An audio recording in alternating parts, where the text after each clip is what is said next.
Alright, let's do it.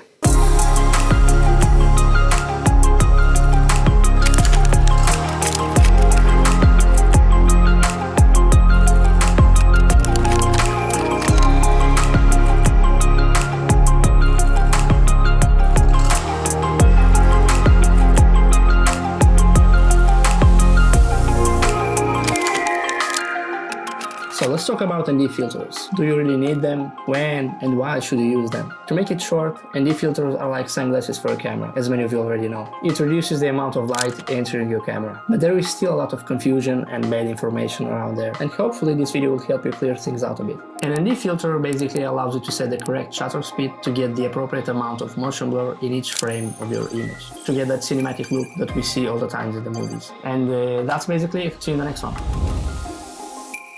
No, but seriously, that's the only purpose of an ND filter. I see a lot of bad information on the internet. It won't make your footage look better in any way. It won't cut any reflections or anything. That's a polarizer and it's different from an ND filter. But we'll get into that later. An ND filter will just help you get the appropriate amount of motion blur that human eyes are so accustomed to see, making your shots look more cinematic. How? By allowing you to set the appropriate shutter speed based on your settings. So let's say you're shooting in 4K 30 frames per second. Ideally, you'd want your shutter speed to be 1/double the frame rate, which is 1/60th of a second, and that's the amount of time that the shutter stays open per frame of the image, of which there are 30 every second. Makes sense, right? If you're shooting 30 frames per second. But what's the problem? You just cannot do that without an ND filter, at least not during the day, because you will just end up having a bright image with the wrong exposure. Now let's say you're someone who always flies high up in the sky in a straight line just filming landscapes. In this case, you don't really need an ND filter because you don't have any movement in your shots, and if there's no movement, there's no motion blur, right? So you could just crank up your shutter speed and be totally fine without using an ND filter.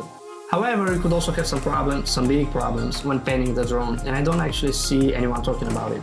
First of all, a pan shot or a panning shot is when you turn the camera on a fixed head. When you are panning, it's very easy to introduce a disturbing jittery or a choppy effect that we see a lot on the internet. It's like a few frames are missing every X seconds, which creates this disturbing choppiness that is so unpleasant to watch. This jittery actually depends on many other things as well, like the panning speed, the angle, how much you actually pan, the focal length, and of course the shutter speed. There are a few calculators online that will give you the appropriate panning speed or the maximum speed that you can use when panning to avoid introducing this disturbing effect. But having an appropriate shutter speed is actually crucial, and that's why it's so important to use an ND filter. And it's also why you see professionals using them all the time, not only on drones but also on cameras. Also, when flying close to the ground, where you can actually see the foreground or the background moving, you want to make sure you have the appropriate shutter speed. Without an ND filter, you will just end up having everything sharp and in focus, and that's not what you want to have in your image.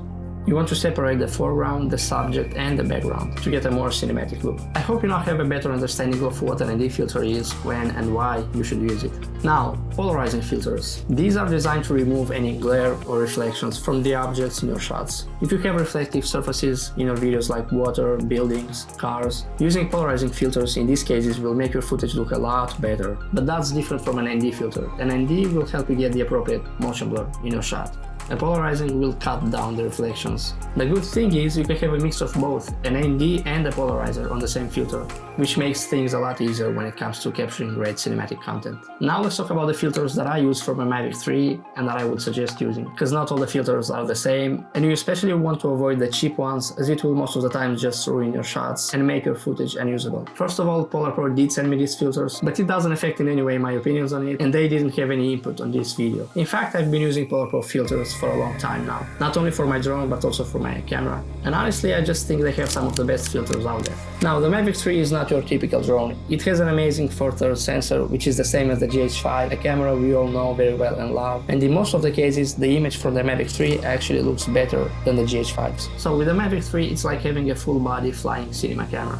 And it definitely opens up so many creative possibilities, not only when it comes to drone shots, but also using a drone as a camera and get some really creative and difficult shots that would otherwise be impossible to achieve. One example is this shot where I initially wanted to use my camera, but I just wanted to do something different and unique, and I just ended up using my drone to fly directly to the branches of the tree.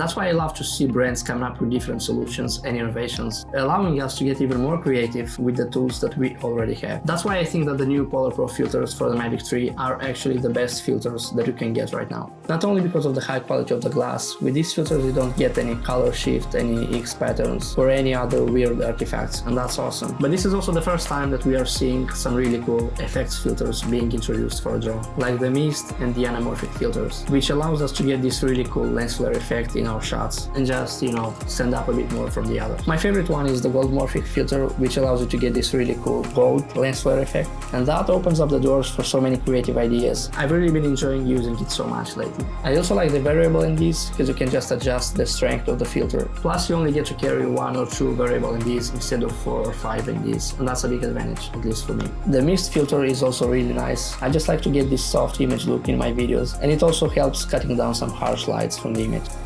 There are a lot of things you can do with these filters to get the most out of your drone, and the cool thing is you can actually combine a VND and a Goldmorphic, or a VND and a mist. I didn't test them because I don't have them. I've got the Director's Collection, which comes with all these filters included, but the good thing is you can create your own set of filters on their website. I'll leave the link in the description if you want to check it out. And that's it from me. I hope you got something useful from this video, and see you in the next one. Take care.